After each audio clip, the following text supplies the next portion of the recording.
በስመ አብ ወወልድ ወመንፈስ ቅዱስ አሐዱ አምላክ አሜን።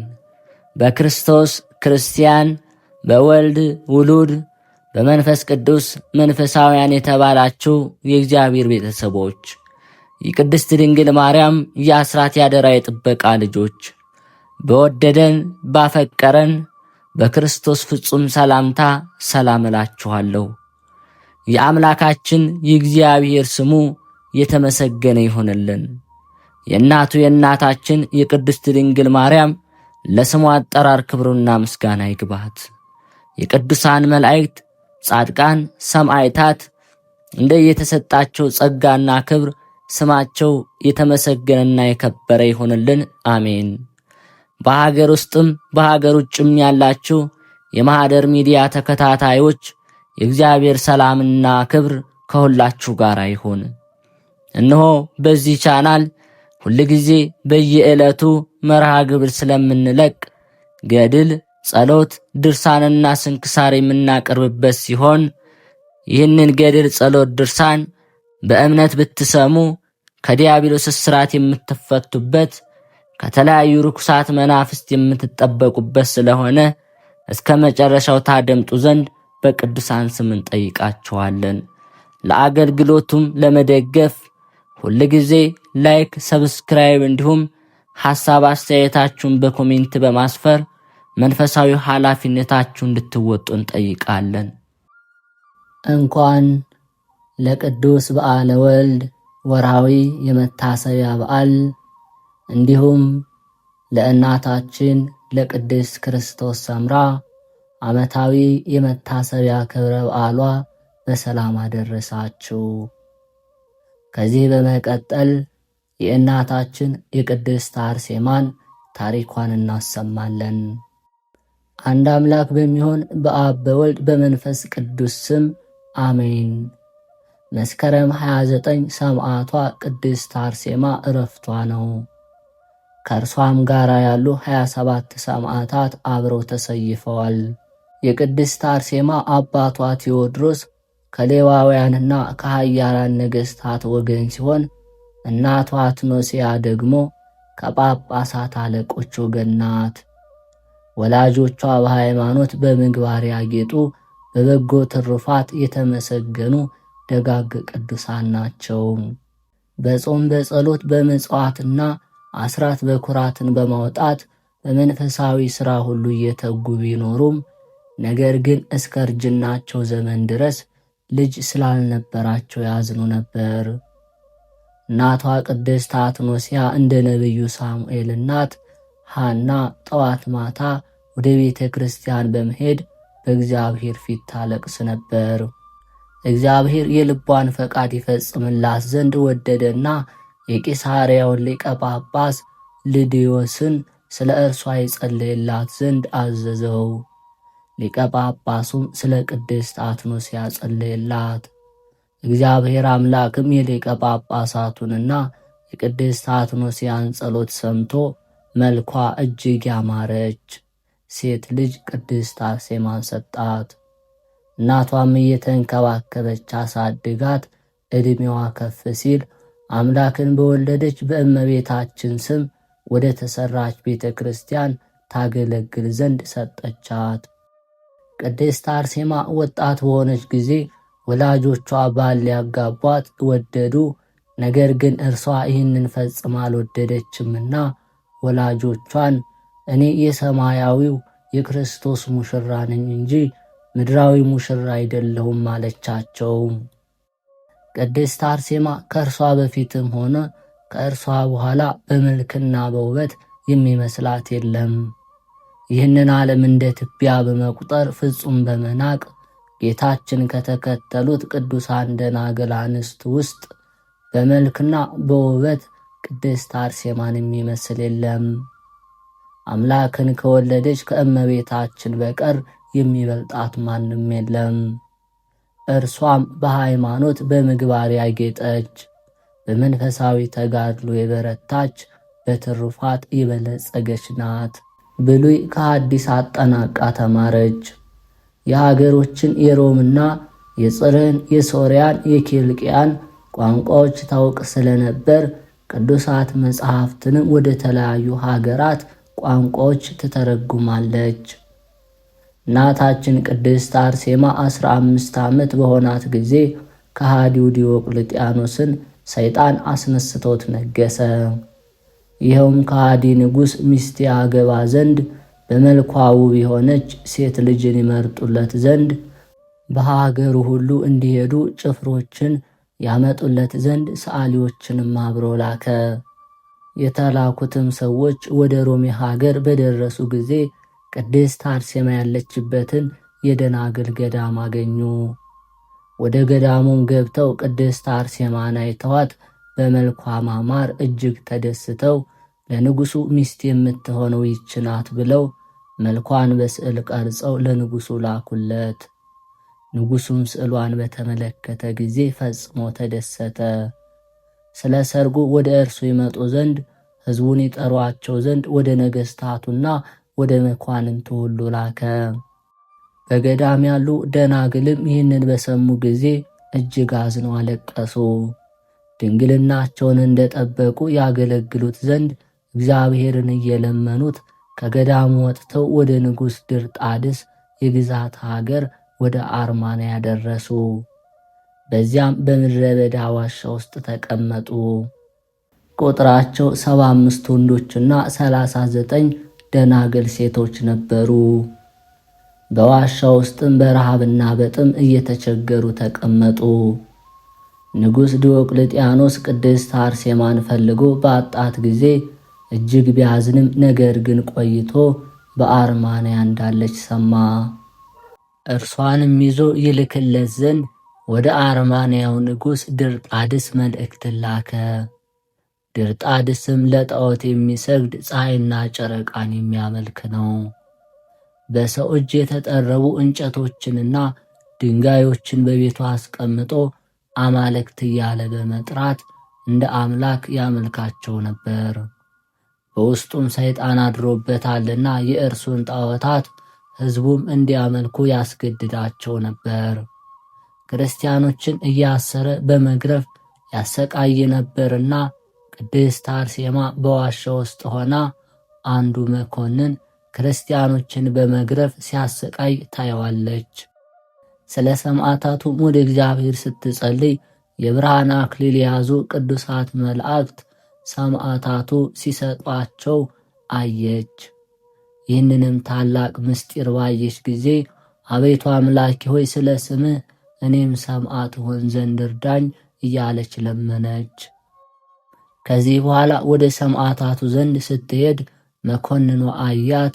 ከመልኳ ማማር የተነሳ ደነገጠና እመቤቴ ሆይ እዛው ባለሽበት ሆነሽ ተዋቸው ብትይኝ ፈትቼ ለቃቸው ነበር፣ አንቺ ከዚህ መምጣት አያስፈልግሽም አላት። ቅድስት አርሴማም እኔም የእነዚህን ሰማዕታት መከራ እሸከም ዘንድ እወዳለሁ፣ የእነርሱንም የክብር አክሊል አገኝ ዘንድ እሻለሁ አለችው። እርሱም እመቤቴ ሆይ አንቺስ ከመንግሥት አዳራሽ ውጪ መኖር አይገባሽምና ለምን ይህን ከንቱ ነገር ሞትን ትወጃለሽ አላት። ቅድስት አርሴማም የጎሰቆልክ ጤልሞስ ሆይ ለእኔስ ሰማያዊ ንጉሥ በመንግሥቱ አዳራሽ አዘጋጅቶልኛል አለችው። ከዚህ በኋላ መኮንኑ ሰማዕታቱን ከእስር ቤት ጣላቸውና ቅድስት አርሴማን ግን ከአጃቢዎች ጋር በክብር አስቀምጦ ምግብ መጠጡን አዘጋጀላት። እርሷ ግን ለሰማዕታቱ ስለ ሰማያዊ ስጦታቸው ትነግራቸው ነበር እንጂ ምግቡን አልቀመሰችም። ከሃዲው መኮንንም ቅድስት አርሴማን እሺ ብለሽኝ አንቺን ካገባው በቤት ያሉትን ሚስቶችን ሁሉ አባርሬ አንቺን ብቻ ሚስቴ አድርጌ እስከ ዕለተ ሞቴ ድረስ እኖራለሁ፣ ለዚህም በትላልቅ አማልክቶቼ ስም እምልልሻለሁ ብሎ መልእክተኛ ላከባት። ቅድስት አርሴማም መልእክተኞቹን መጻሕፍትን እየጠቀሰች የዓለምን ከንቱነትና የክርስቶስን ፍቅር አስተማረቻቸው። እርሷም የእግዚአብሔርን ቃል ስትነግራቸው ልባቸው እየተቃጠለ ያለቅሱ ነበር። እነርሱም በቃልሽ አምነናል፣ ጸሎትሽ ኃይል ይሁነን ይሏታል። መኮንኑም የቅድስት አርሴማን መልስ በሰማ ጊዜ በታላቅ ቁጣ ሆኖ ሰማዕታቱን ይዞ በማሰቃየት የበላዩ ወደ ሆነው ወደ አርማንያው ንጉሥ ድርጣድስ ዘንድ እንዲወስዷቸው አዘዘ። የሀገሩ ሰዎችም ቅድስት አርሴማ ሰማዕት ትሆን ዘንድ ፈቅዳ ወደ ንጉሡ ዘንድ እንደሄደች ለእናቷ ለአትኖስያ ነገሯት። እናቷም መጥታ ልጅ ሆይ ወደ ሞት ለምን ትሄጃለሽ? ወደ ሞት መሄድሽን እያየው አሁን ልቤ እንዲህ በሐዘን ከሚሰበር ምነው መጀመሪያውኑ ባልወለድኩሽ ይሻለኝ ነበር አለቻት። ቅድስት አርሴማ ግን የክርስቶስን ፍቅር ለእናቷ አስረዳቻት። በኪልቅያ አጋታ ብለው የሚጠሯት ወላጅ እናቷ አትኖስያም አስተማሪ ልጄ አርሴማ ሆይ እባክሽ እሺ በይኝ እያለች ብዙ ብትለምናትም ቅድስት አርሴማ ግን እናቷንና የሀገሯን ሰዎች ተሰናብታ ስትሄድ ሁሉም እያለቀሱ ሸኟት። በመንገድም ሳለች ቅድስት አርሴማን ወደ ንጉሥ ድርጣድስ የሚወስዷት ጭፍሮች ከሰማዕታቱ ጋር ሄዳ ሰማዕት ከምትሆን ይልቅ ወደ እናቷ መመለስ ብትፈልግ እንደሚመልሷት ነገሯት። እርሷ ግን ከሰው ፍቅር ይልቅ የእግዚአብሔር ፍቅር ይበልጣል አለቻቸው። ሰማዕታቱም አርማንያ ሀገር እንደደረሱ ጭፍሮቹ የሰማዕታቱን እግሮቻቸውንና እጆቻቸውን እንዳሰሯቸው ለንጉሥ ድርጣድስ አስረከቧቸው። መኮንኑም ለንጉሡ ጌታዬ ሆይ እነሆ አንተ የምታመልካቸውን ጣዖቶችህን የማያመልኩትን ብዙ ክርስቲያኖችን ሰቀልናቸው፣ ገደልናቸው። የቀሩትንም እየገረፍን ይኸው ከፊትህ አቁመናቸዋል። የወደድከውን አድርግባቸው። አንዲት ውብ የሆነች ሴት ልጅ አብራቸው መከራ መቀበልን መርጣ መጥታለች። የመልኳንም ማማርና ደምግባቷን ባየን ጊዜ ደንግጠን በእርሷ ላይ አንዳች ክፉ ማድረግ አልተቻለንም አለው። ንጉሡም ያመጧት ዘንድ ሲነግረው መኮንኑ ነገር ግን ጌታዬ ሆይ እርሷ በመልክ የሚተካከላት የሌለ እጅግ ውብ ብትሆንም ከሕይወት ይልቅ ሞት ይሻለኛል የምትል ናት አለው። ከዚህ በኋላ ሰማዕታቱን ወደ እስር ቤት በመውሰድ ቅድስት አርሴማን ግን ይዘው ወደ ንጉሡ ዘንድ አመጧት።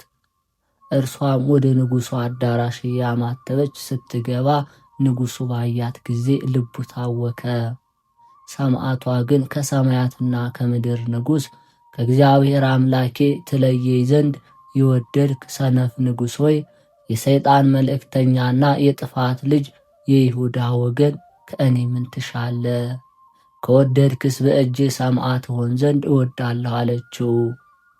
ከዚህ በኋላ ሰማዕቷ በጸለየች ጊዜ ቅዱስ ሚካኤልና ቅዱስ ገብርኤል በታላቅ ግርማ ተገለጡላት። ነገር ግን ቅድስት አርሴማ ጌቶቼ ሆይ ነፍሰ ገዳይ እንዳልባል በማንም ላይ ጥፋት አይድረስ ብላ ለመነቻቸው። ሊይዟት የመጡ ሰዎችም ግርማዋን አይተው ፈሩ። ሰውነቷንም ቀርበው እንዳይነኳት የመለኮት ኃይል ከለከላቸው። እነርሱም ይህች ሴት አስማተኛ ናት፣ ጥበብና ምትሃት አላት ብለው ለንጉሡ በነገሩት ጊዜ እርሱም ዛሬ አሸነፍሽኝ እንዳይመስልሽ፣ ነገ ብርቶች በሆኑ አማልክቶቼ ኃይል ድል አደርግሻለሁ አላት። እርሷም ዛሬ ጌታዬ ኢየሱስ ክርስቶስ ይረዳኛል፣ በእኔ በኃጢአተኛይቱና በደካማይቱ ኃይል አይደለም፣ በእነዚህ ቅዱሳን ሰማዕታት የጸሎት ኃይል ነው እንጂ በማለት መለሰችለት። ሰማዕታቱን ከቅድስት አርሴማ ጋር ከእስር ቤት ሳሉ የእግዚአብሔር ኃይል ባንቺ ላይ አይተናልና በጸሎትሽ አስቢኝ አሏት። እርሷም በገድላቸው ብርታት ለእኔ ጸልዩልኝ አለቻቸው። ቅድስት አርሴማ ሌሊት ታላቅ ምስጢርን አየች። እልፍ አእላፋት የብዙ የሚሆኑ ቅዱሳን መላእክት የሥላሴን ዙፋን ከበው የጌትነት ምስጋና ሰማይና ምድርን መላ ፍጹም አሸናፊ እግዚአብሔር ሆይ ቅዱስ ቅዱስ ቅዱስ እያሉ ሲጮኹ ተመለከተች። ይህንንም የመላእክትን ዜማ እንደሰማች እንዳየች ለሰማዕታቱ ነገረቻቸው። ከነዚህም መላእክት ውስጥ አንዱ ወደ እኔ ተልኮ መጣና በቀኜ ቆሞ በጥላው ሸሽጎ የሕይወት እንጀራ መግቦኝ የድህነት ጽዋ ጠጣኝ። ያን ጊዜ ሥጋዬ ወደ ምድር ወረደ፣ በላይም ነፍሴ ተመለሰች። ከእንቅልፍ እንደሚነቃና የወይን ጠጅ ጠጥቶ ስካሩ እንደተወው ሰው ነቃሁ አለቻት። በነጋም ጊዜ ንጉሡ በፍርዱ ዙፋን ላይ ተቀምጦ ሰማዕታቱን ከእስር ቤት አውጥተው ወደ ፍርድ አደባባይ ያመጧቸው ዘንድ አዘዘ። በፊቱም አቁሞ ለጣዖታት አማልክቶቹ እንዲሰግዱና እንዲሰዉ አዘዛቸው። እነርሱም እኛስ የምናመልከው እውነተኛ አምላክ አለን፣ ለረከሱ ጣዖታት አንገዛም ባሉ ጊዜ ትእዛዜን ካልፈጸማችሁ ሰውነታችሁን በትንሽ በትንሹ እየቆራረጠው እጥለዋለሁ አላቸው። ሰማዕታቱን በሚያስፈራ ቃልህና በቅጣትህ የምንፈራና አምላካችን ክርስቶስን የምንክደው አይደለም። ስለ አምላካችን ስለ ኢየሱስ ክርስቶስ ስም ነፍሳችን እንሰጥ ዘንድ ወደ አንተ መጥተናል አሉት። ያን ጊዜ ንጉሡ ድርጣድስ እጅግ ተቆጥቶ ይህችን ሴት በማስቀደም ጽኑ ቅጣት ቅጧቸው፣ የምታስተምራቸው እርሷ ናትና ብሎ አዘዘ። ጭፍሮቹም የሴት ልቧ ደካማ ነው፣ ቀድሚያ ወንዶችን አሰቃይተን ብንገድል ሴቶቹ ለጣዖታት ይገዛሉ በማለት ወንዶቹን ለብቻ ወስደው ለተራቡ አንበሶችና ሌሎች አውሬዎች ሰጧቸው። ቅድስት አርሴማም ማጽናናቻቸውና ተሰነባብተው ወደ ሰማዕትነት ገቡ። ነገር ግን የተራቡት አንበሶችና ሌሎ አውሬዎች ወደ ሰማዕታት በመቅረብ አልተቻላቸውም። ይልቁንም በሰማዕታቱ ፊት ሰገዱላቸው። በጅራታቸውም እንደዳሰሷቸው አጫወቷቸው። የቅድስት አርሴማንም የእግር ትቢያ ላሱ፣ እርሷም በእጆቿ ዳሰሰቻቸው። አውሬዎቹም ብረቱን እየበጠሱ ንጉሡ ከመንግሥቱ ዙፋን እስኪወድቅ ድረስ አባረሩት። ወታደሮቹንም ሲያባርሯቸው ከእነርሱ ውስጥ 300 ጭፍሮች ሞቱ። የተረፉትም ይህንን ተአምር ሲያዩ እጅግ እያደነቁ ሰማዕታቱ ምትሃተኞች መሆናቸውን ተናገሩ።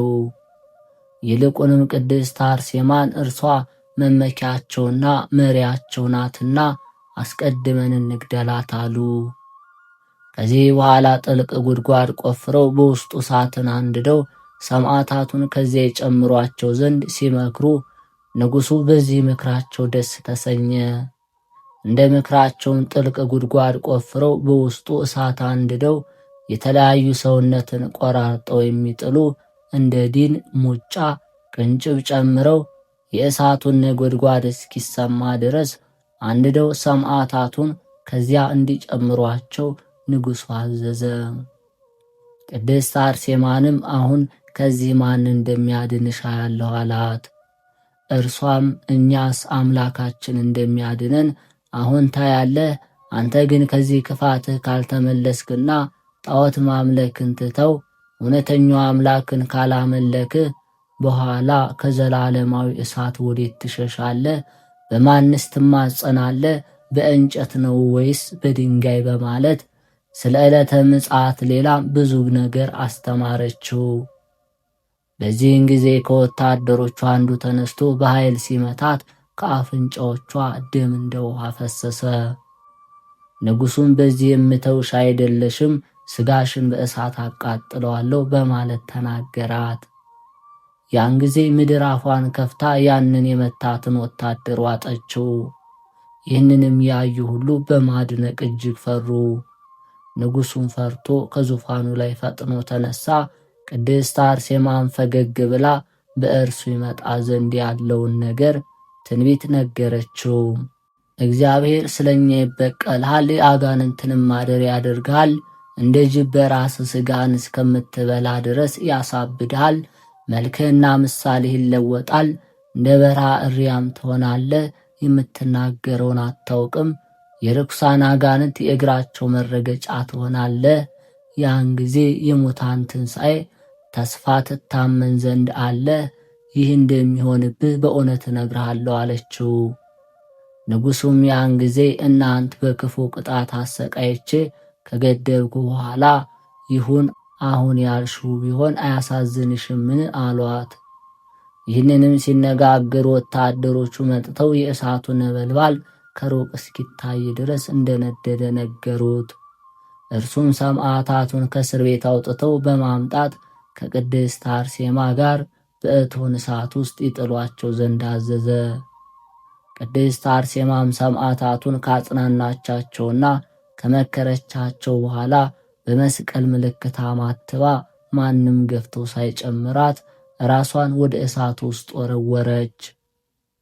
ቀጥሎም ዲያቆን ጤሜልዮስ ወደ እሳቱ ተወርውሮ ገባ። ታላቃቸው ጌርሎስም እንዲሁ ራሱን ወርውሮ ወደ እሳቱ ገባ። ሁሉም እንዲሁ በየተራቸው ራሳቸውን እየወረወሩ ገቡ። በጎች ወደ ወንዝ ውሃ እየሮጡ እንደሚገቡ ሁሉም ሰማዕታት ራሳቸውን እየወረወሩ ወደ እቶኑ እሳት ገቡ። ይህንንም ሲያደርጉ ያዩአቸው ወታደሮች ሁሉ በሐዘን አለቀሱላቸው። ነገር ግን ወዲያው ሰማዕታቱ ከእሳቱ ውስጥ ሆነው እግዚአብሔርን በሰላም ሲያመሰግኑ አዩአቸውና እጅግ ተደነቁ። ቅድስት አርሴማም በዚያ ላሉት ሁሉ ወደፊት በንጉሡ ላይ የሚሆነውን ነገር በትንቢት ነገረቻቸው።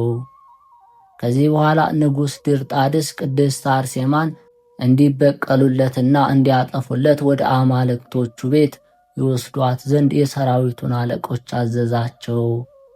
ወደ አማልክቶቹም ቤት በወሰዷት ጊዜ በዚያ ላይ ሆና ስትጸልይ በወንዶች አምሳል የተሰሩ 77ና በሴቶች አምሳል የተሰሩ 35 ጣዖታት ሁሉ ተሰባበሩ።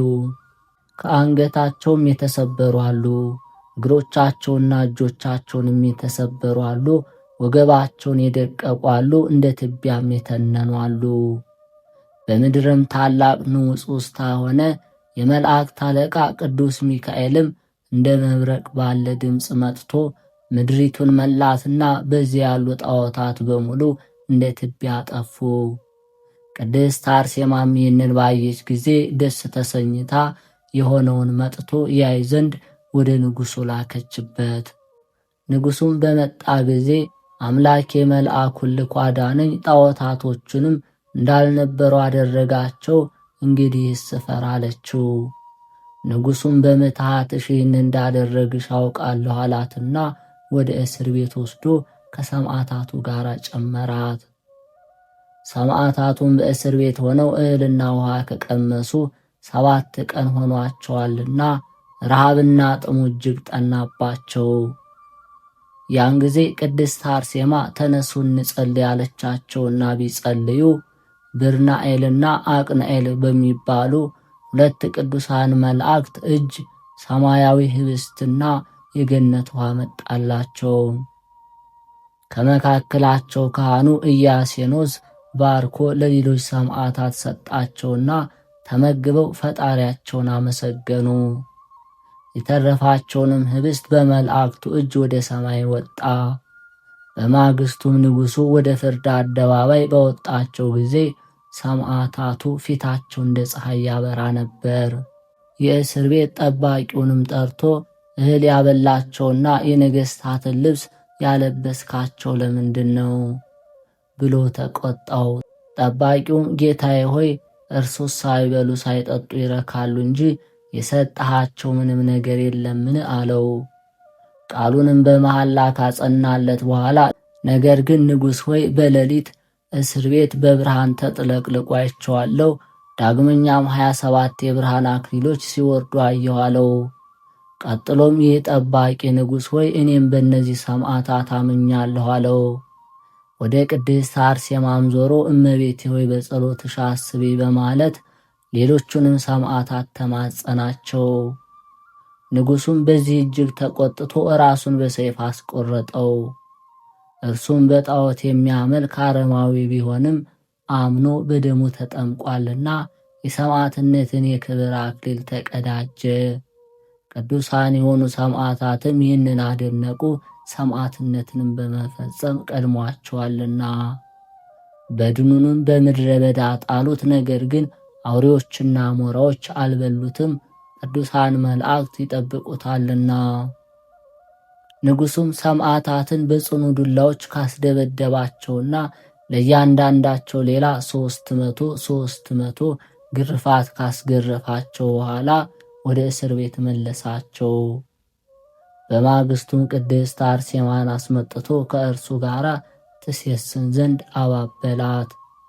ንግሥት አድርጌሽ በወርቅ ዙፋኔ ላይ ትቀመጫለሽ፣ በአርማንያ ካሉ ሴቶች ሁሉ በላይ አደርግሻለሁ እያለ አባበላት። ቅድስት አርሴማ ግን ልብ የደነደነ ሰነፍ ሆይ ኃጢአትህን ሁሉ ይቅር ይልህ ዘንድ ወደ አምላክ እግዚአብሔር ትመለስ ዘንድ በተሻለህ ነበር እያለች አስተማረችው። ስለ ጌታችን መንግሥት ካስተማረችው በኋላ እኛ ሰማዕታቱ ስለ አንተ እንጸልይልሃለን ይህንን አለችው። ንጉሡም በዚህ ጊዜ ማመኔን ብትወጅ ግን ከኔ ጋር ተስማምተሽ እንጋባለን፣ ለአምላክሽም እገዛለሁ ሲላት፣ ወዲያው ርኩስ መንፈስ ፊቱን መታውና ከእናትህ ማኅፀን ጀምሮ ያሳደግኩና በሥራ ሁሉ ልብ አፍና ብርታት ሆኜ በኃይሌም ብርታት የክርስቲያን ልጆች እንድታስጨንቃቸው እንድትገድላቸው አደረግኩ። እኔን ለምን ተውከኝ? ስለዚች ሴት ብለህ እግዚአብሔር አምላክን ታመልክ ዘንድ ወደድክን? እያለ በቁጣ ሆኖ አፉን አጣመመውና ምድር ላይ ጣለው። ከዚህ በኋላ ለጣዖታቱ ይሰግዱ ዘንድ ሰማዕታቱን በቁጣ አዘዛቸው።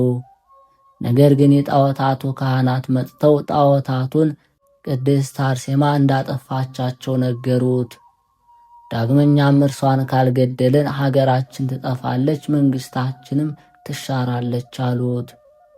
ከዚህ በኋላ ከቅድስት አርሴማ ጋር ያሉ 27ቱ ሰማዕታት ስሙ ጋብጋቦ በሚባል ወንዝ ወስደዋቸው አንገታቸውን በሰይፍ ቆረጧቸውና የሰማዕትነት ፍጻሜያቸው ሆነ።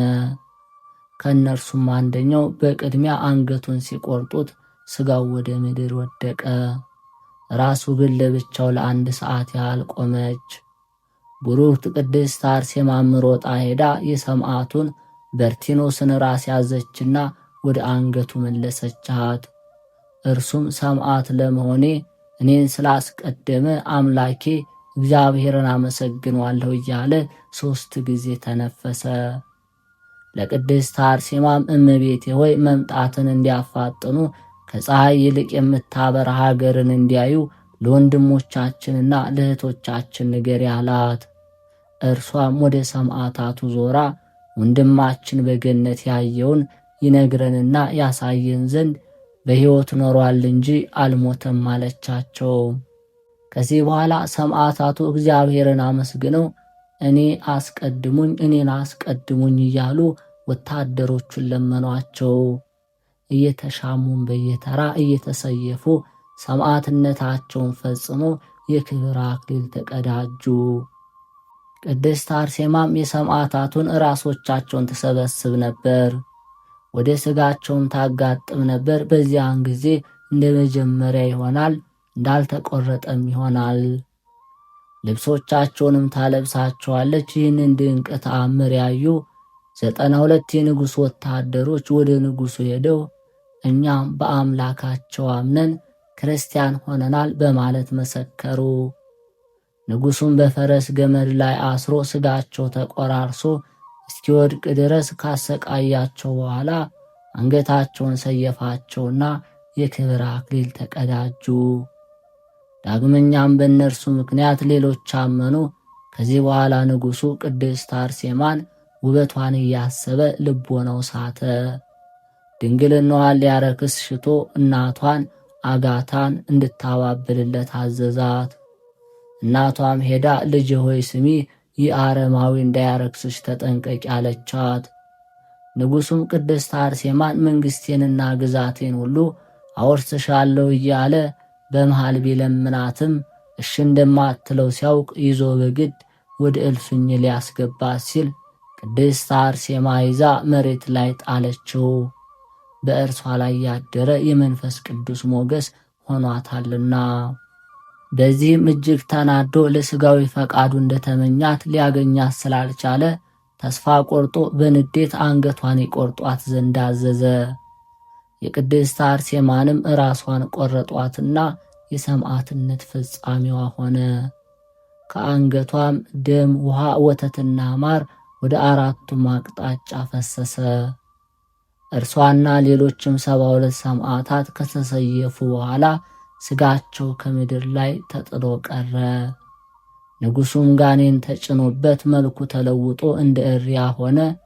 ከዚህ በፊት የአርማንያው ሊቀ ጳጳስ አቡነ ጎርጎርዮስን ንጉሡ ድርጣድስን ዕጣን ሊያሳርግ ወደ ጣዖት ቤቱ ሲገባ አቡነ ጎርጎርዮስን ጠርቶ ለአማልክት ዕጣን አሳርጉ ቢላቸው እሳቸውም ትእዛዙን አልፈጽም ባሉት ጊዜ እጅግ ጽኑ በሆነ በተለያየ ስቃዮች ካሰቃያቸው በኋላ ጥልቅ ጉድጓድ አስቆፍሮ በዚያ ውስጥ ጣላቸው።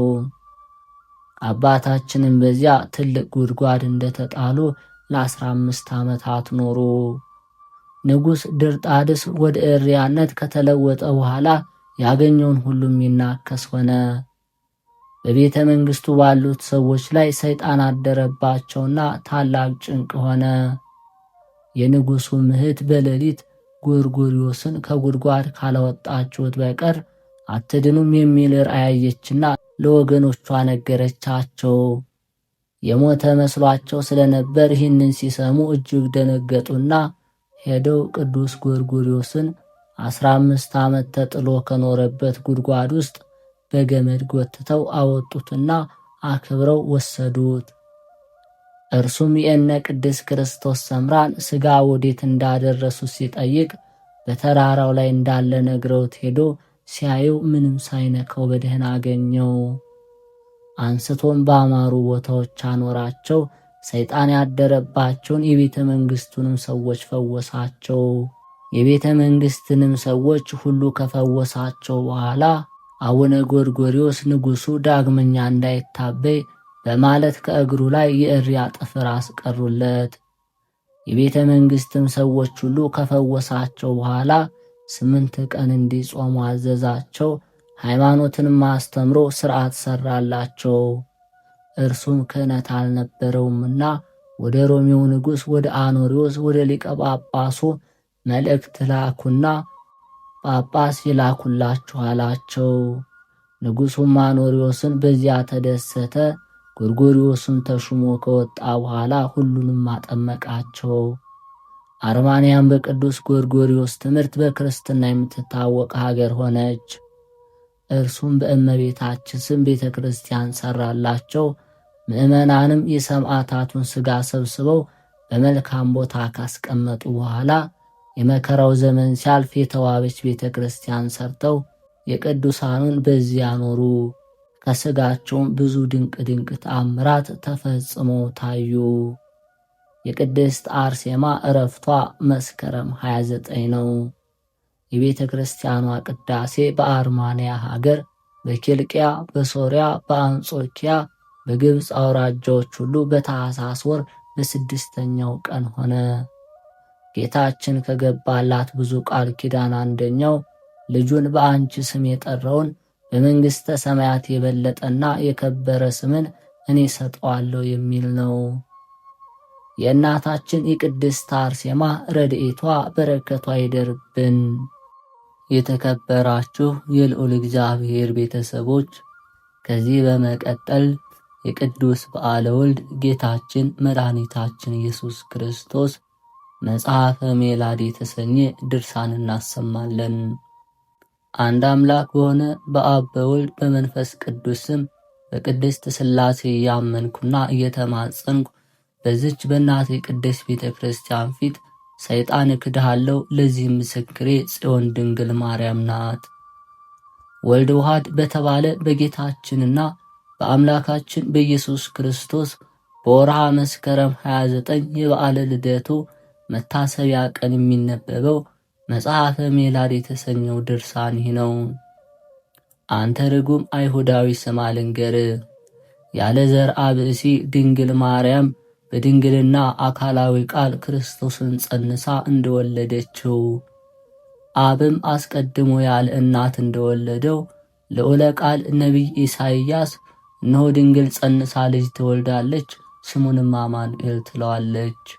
ቅቤና ማርን የጠገበ ነው፣ ክፉና በጎን ሳያውቅ መልካሚቱን ይመርጣል ብሎ ትንቢትን ተናገረ።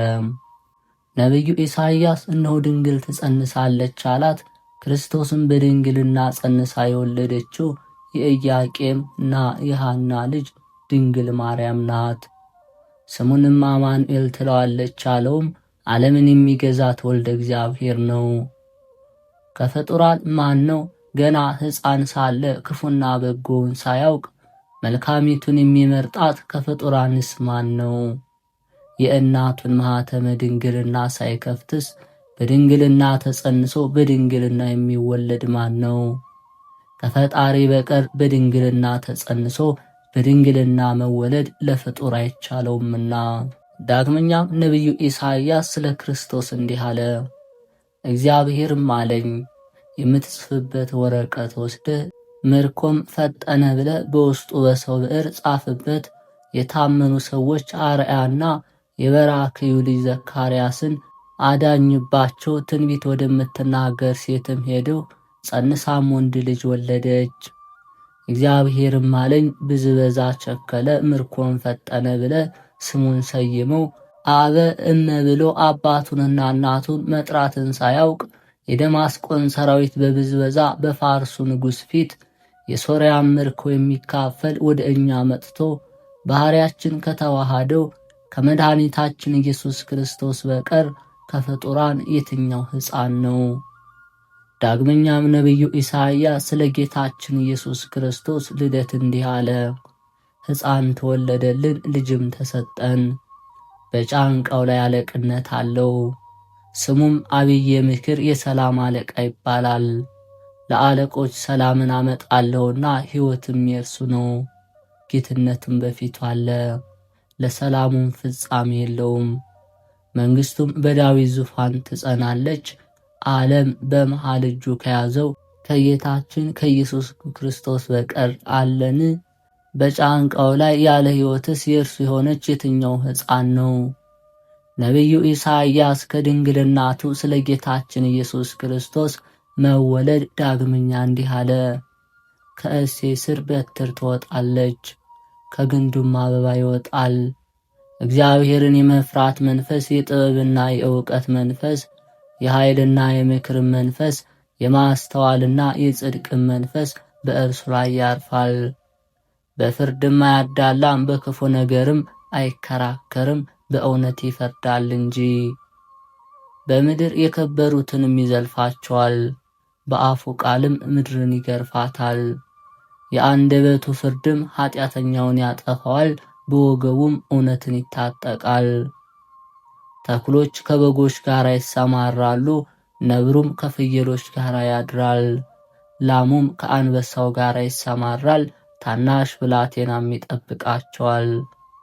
አንበሳው እንደ ላም ገለባ ይቅማል፣ ታናሽ ብላቴናም እጁን በእባብ ጉድጓድ ውስጥ ይጨምራል። የሚነካውም የሚጎዳውም ነገር የለም። በመቅደሱ ዙሪያ በማንም ላይ ጉዳት ማድረስ አይችልም። ብዙ ውሃ ወንዙን እንደሚሞላ እግዚአብሔርን ማወቅ በሁሉ ላይ ሞልቷልና። አንተ አይሁዳዊ ነቢዩ ኢሳይያስ የተናገረውን ትንቢት ሁሉን ከጌታችን ከኢየሱስ ክርስቶስ ልደት በኋላ እንደተደረገ ስማ ልንገርህ። የኢሳይያስ ትንቢት ሁሉ በጆሮአችን ሰምተን በዓይናችን አይተናል።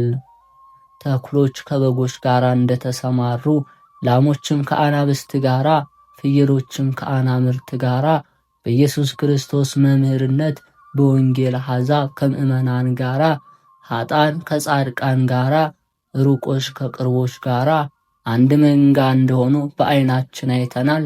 በፍጹም መድኃኒት ኢየሱስ ክርስቶስ ልደት ሰማያውያን መላእክትና ምድራውያን ሰዎች ሁሉም አንድ መንጋ አንድ ማኅበር ሆነዋል።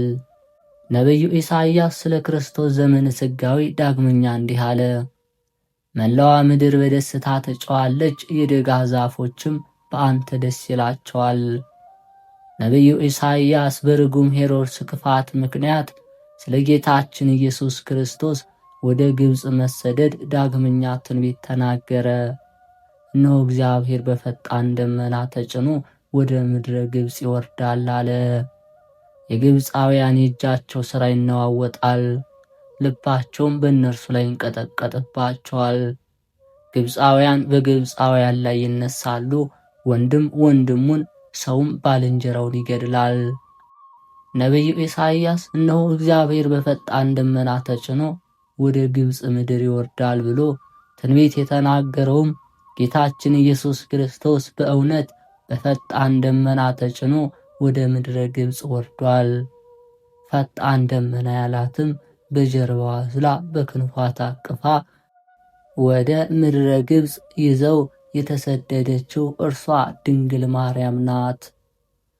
የግብፃውያን የእጃቸው ሥራ ይነዋወጣል ያለውም ጌታችን ኢየሱስ ክርስቶስ በድንግል ማርያም ጀርባ ታዝሎ ወደ እነርሱ በተሰደደ ጊዜ በእውነት የግብፃውያን መልእክቶቻቸው ተነዋውጠዋል፣ ጣዖቶቻቸውም ተሰባብረዋል።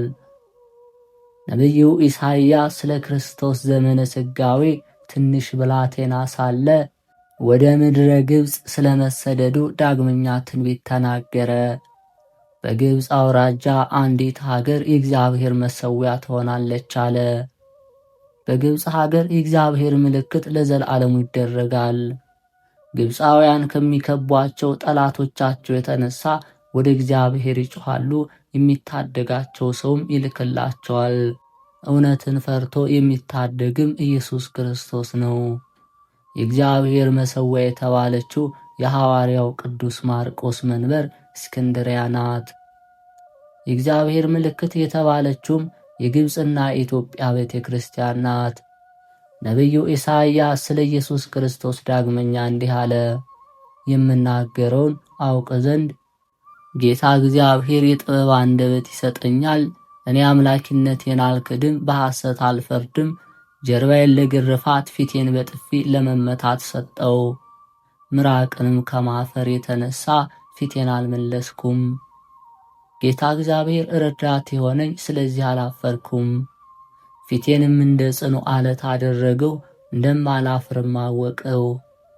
አምላክነቴን የሚመሰክርልኝ መጥቷልና አምላክ አይደለሁም ብሎ የሚከራከረኝ ማን ነው? እነሆ እግዚአብሔር ይረዳኛል፣ በእኔ ክፉ የሚያደርግ ማን ነው? አንተ አይሁዳዊ ስማ፣ እስኪ አስረዳኝ፣ ጀርባውን ለግርፋት ፊቱን ለጥፊ የሰጠ ማን ነው? ምራቅን ተጸይፎ ፊቱን ያልመለሰ ማን ነው? የክርስቶስ ወገኖች እኛ ግን ጌታችን አምላካችንና መድኃኒታችን ኢየሱስ ክርስቶስ ጀርባውን ለግርፋት ፊቱንም በጥፊ ለመመታት ነቢዩ ኢሳይያስ ስለ ጌታችን ኢየሱስ ክርስቶስ መምጣትና መወለድ መሰቀልና መሞት ዳግመኛ እንዲህ አለ። አቤቱ ምስክርነታችን ማን ይቀበለናል? እግዚአብሔርስ ሥልጣኑ ለማን ተገለጠ? ነገራችን በእነርሱ ፊት እንደ ሕፃን ነው፣ በተጠማች ምድርም እንዳለ ሥር ነውና መልክ የለውም፣ ውበትም የለውም። መልኩም ከሰው ሁሉ የተናቀ ነው። የተገረፈና መከራ የተቀበለ ሰው ነው። እርሱ ኃጢአታችን ተሸከመ፣ ስለ እኛም መከራ ተቀበለ። እኛም መከራ የተቀበለ የተገረፈ ሆኖ አየነው። እርሱ ግን ስለ ኃጢአታችን ቁስል ስለ በደላችን መከራ ተቀበለ። የሰላማችን ምልክት እርሱ ነው። በእርሱ ቁስል እኛ ተፈወስን። እረኛ እንደሌላቸው በጎች ስንቅበዘበዝ ኖረናልና እንደ በግ ሊታረድ መጣ። በሚሸልተው ሰው ፊት እንደማይናገር በግ በጦር በሚወጉት ሰዎች ፊት አፉን አልገለጠም። ስለ ወገኖች ኃጢአት ለሞት ደረሰ። ክፉዎች ስለ መቃብሩ፣ ባለጸጎችም ስለ ሞቱ ሰጣለው። እርሱም ኃጢአትን አላደረገም፣ በአንደበቱም ሐሰት አልተገኘበትም። እርሱ ለሞት ተላልፎ ተሰጠ። እርሱ ከኃጢአተኞች ጋር ተቆጠረ። የብዙዎች ኃጢአት እርሱ ይደመስሳል። ስለ ኃጢአታችን ለሞት ተላልፎ ተሰጠ። ያልወለደች መካን ደስ ይላታል። መጠን የማታውቅ በምጥ ተይዛ ትጮኻለች።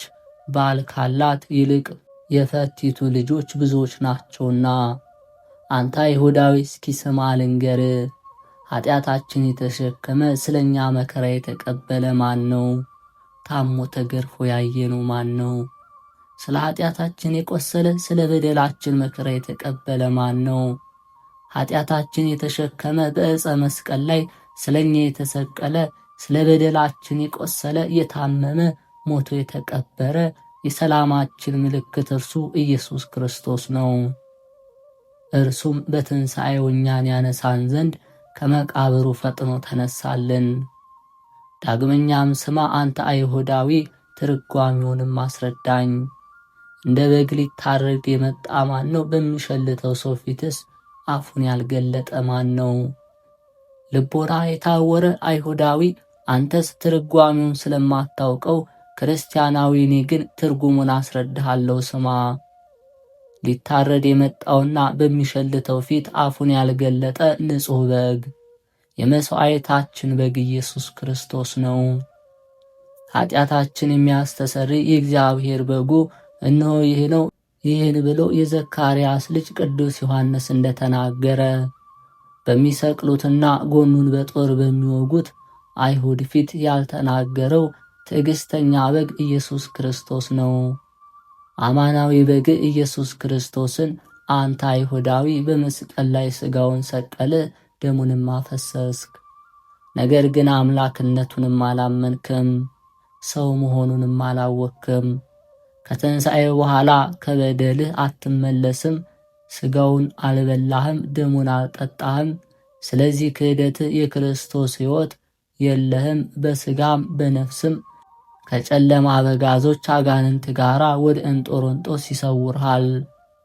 የክርስቶስ ወገኖች እኛ ግን የመሥዋዕት በግ ክርስቶስን ሥጋውን በላን፣ ደሙን ጠጣን፣ በእርሱ ቁስል ተፈወስን።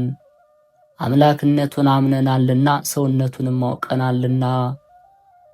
ነቢዩ ኢሳይያስ ዳግመኛ እንዲህ አለ። እግዚአብሔር የሕዝቡን ቁስለ ኃጢአት በፈወሰበት ዘመን ያን ጊዜ የጨረቃ ብርሃን እንደ ፀሐይ ብርሃን ይሆናል። ክርስቲያናዊ ሰው ሆይ በጌታ በክርስቶስ ወንጌል ፈጽሞ ደስ ይበል። ጨረቃ እንደ ፀሐይ አብርቶልሃልና፣ ይልቁንም ፀሐይ 7 እጥፍ አብልጦ አብርቶልሃልና።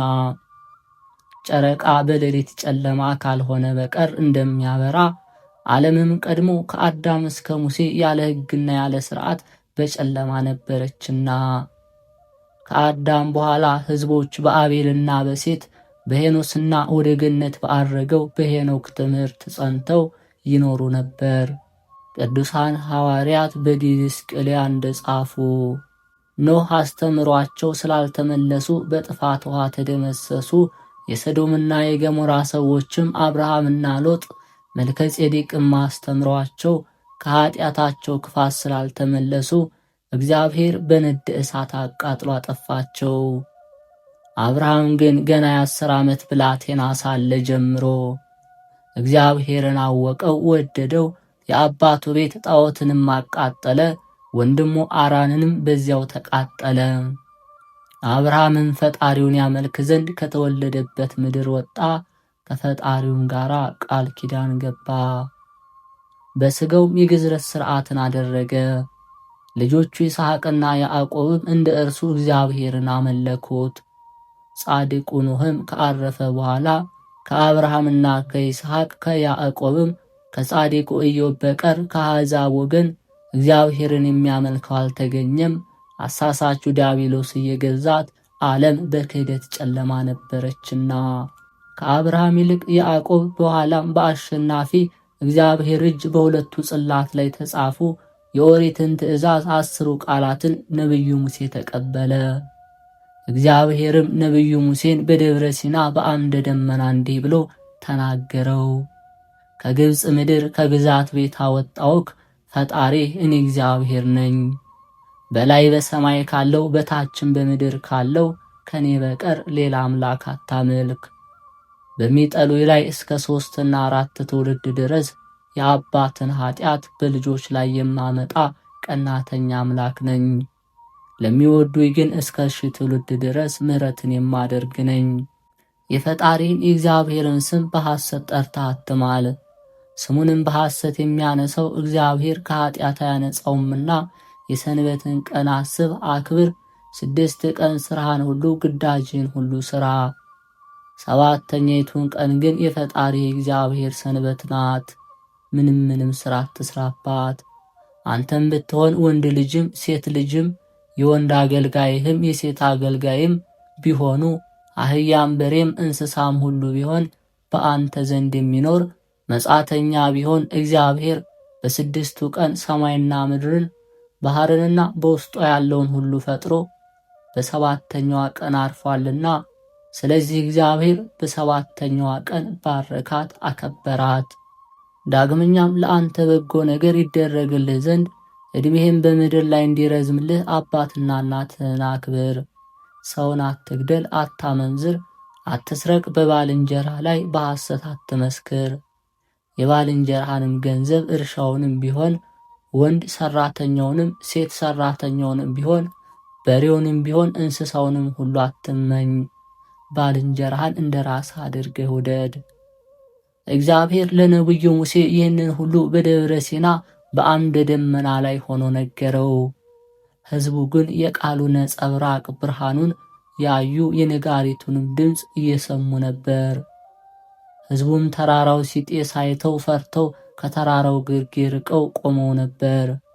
ነቢዩ ሙሴም ከእግዚአብሔር እጅ የኪዳኑን ታቦት ተቀብሎ በሰማያት ባለችው ደብተራ ብርሃን አምሳል የኦሪት ድንኳን ሰራላት። ያችም ደብተራ ኦሪት የእመቤታችን የቅድስት ድንግል ማርያም ምሳሌ ናት። የ10ሩ ትእዛዛት ቃልም በአሸናፊ ወልደ እግዚአብሔር ይመሰላል። ኦሪትስ እንደ ጨረቃ በሌሊት አበራች። በቀን የምታበራ ፀሐይ አልሆነችም። በኦሪት ፍጹም ሕይወት አልተሰጠምና ነፍሳትም ወደ ገነት አልገቡምና ስለዚህ ኦሪት በሌሊት ጨለማ የምታበራ ጨረቃ ተመሰለች። የፀሐይ ብርሃን የተባለች ወንጌል የክርስቶስ ብርሃን ወንጌል ከጨረቃ ኦሪት ብርሃን ይልቅ 7 እጅ አብልጣ ለዓለም አበርታለችና ስለዚህም ወንጌል በፀሐይ ብርሃን ተመሰለች። ነቢዩ ኢሳይያስ እንደተናገረ ፀሐይ በቀን ጨረቃም በሌሊት የሚያበራልሽ አይደለሽም። ፀሐይ አይጠልቅም ጨረቃም አይጨልምም፣ ብርሃንሽ እግዚአብሔር ክብርሽ ፈጣሪሽ ነውና። ዳግመኛም ባለ ራእዩ ቅዱስ ዮሐንስ እንደተናገረ ሀገሪቱ ያበሩለት ዘንድ ፀሐይና ጨረቃን አትሻም፣ ብርሃኗ እግዚአብሔር ነውና።